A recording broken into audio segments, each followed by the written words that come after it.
Hello everyone, welcome to Gizmochina. I'm Kieran. Yesterday, POCO released its latest phone, the POCO X3 NFC. We received the model yesterday, so let's find out what surprise awaits us inside this highly anticipated model. In 2018, the brand released the POCO Phone F1, which stunned the market with its high-end performance and super affordable price. POCO used to be a sub-brand within Xiaomi, which was born in India but had its reach in the global market right from the beginning. But earlier this year, POCO announced it had separated from Xiaomi and became an independent brand based in India. The POCO X2 launched this year came with excellent value for money, and the new POCO X3 NFC is no exception. The phone starts at $199 globally, and at this price, you can get a 120Hz 6.67-inch 1080p dot display, qual camera combination led by a 64-megapixel main camera, a 5160 mAh large battery with 33-watt charging efficiency, and the latest Snapdragon 732G chipset. And the unit we have for this review is a 6GB RAM plus 64GB ROM version. Let's start with its design. This time the POCO X3 is no more a rebranded Xiaomi device. It's an entirely new handset with 4 cameras and an LED flash lined up in an X formation. And considering its excellent pricing, the new design doesn't feel cheap at all. The front features a 6.67 LCD display with one punch hole for the 20-megapixel selfie camera, while the fingerprint sensor is on the side, doubling as a power button. The full HD display looks good, especially the 120Hz refresh rate is pretty impressive over such an affordable model.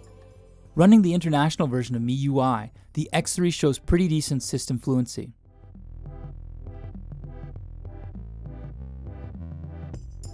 The X3 is the first model equipped with the Snapdragon 732G, which is an upgraded version of the 730G. It doesn't support 5G network, so the phone in our hand is only a 4G version. But the spread of 5G networks is still slow in most parts of the world, so the lack of 5G network supports should not be a drawback of this phone, especially considering its price. And according to the benchmarks we ran, compared to most phones equipped with Snapdragon 730G, the performance of the 732G got slightly improved. In Geekbench 5, the X3 scored over 560 in single-core test and 1,750 in multi-core test, while most 730G models only scored around 540 and 1670. In 3D Mark, the 730 model like Samsung A80 could only score around 2400 on average, while the X3 completed the test with a better result of around 2700. Now let's quickly check out its gaming performance. In PUBG Mobile, it seems that the game doesn't support the X3 with higher graphic settings, and it also had a frame rate limit of 30 FPS. Finally, the X3 stably ran at 29.85 FPS under HD graphics.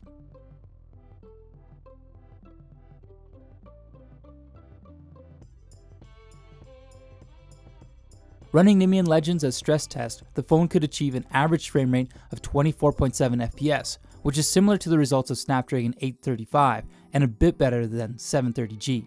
So unfortunately, due to the mid-range chipset, the X3 cannot use the potential of its 120Hz display in most games. Besides, although the phone didn't heat up so quickly, after 30 minutes of gaming, its highest temperature reached 43 degrees Celsius.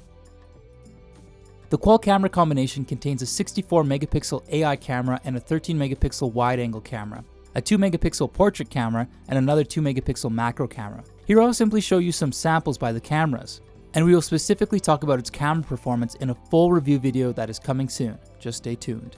The main camera samples have vivid colors, especially when you turn on the AI colors in HDR mode, but sometimes the images are a bit oversaturated.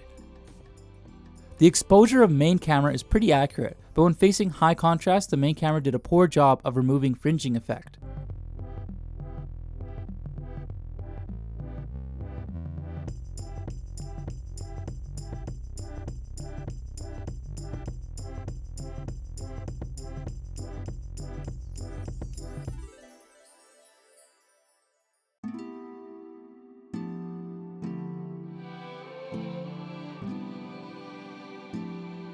And the fringing problem is even more serious in wide-angle camera samples, but it's also good at producing pleasant colors.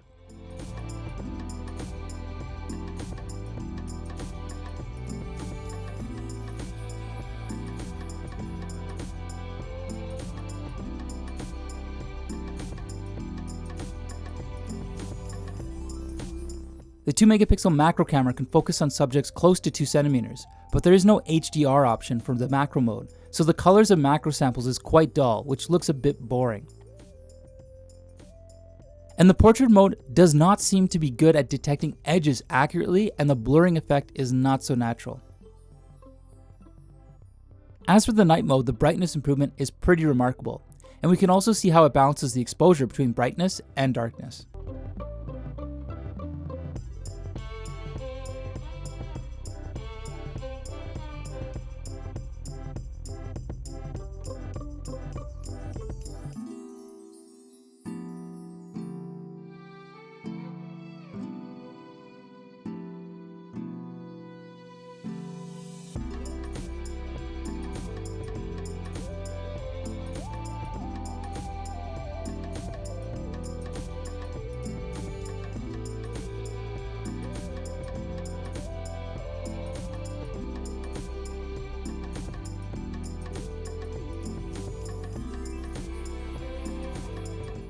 Another remarkable upgrade is the larger battery. The X3 has a 5160 mAh battery that supports 33 watt fast charging.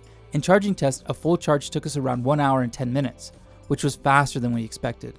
To give you a basic idea of how the larger battery expands your battery life, we decided to use it to play PUBG Mobile, shoot photos and videos, and watch TV series / YouTube, and repeat each activity for 30 minutes. We recorded the power consumption for each activity. Just check out the results here. So that's our quick review of the POCO X3 NFC. Although the 732G is not a significant upgrade compared to the 730G chipset on the POCO X2, it's still worth buying for those who are looking for a super affordable phone. In addition, it's probably the first model in its price range having 120Hz 1080p display and over 30 watt fast charging. So do you like the POCO X3 NFC? Let us know your thoughts down below, and thanks for watching. Please don't forget to subscribe to our channel and click the like button if you like our videos. This is Kieran from Gizmochina. We'll see you soon.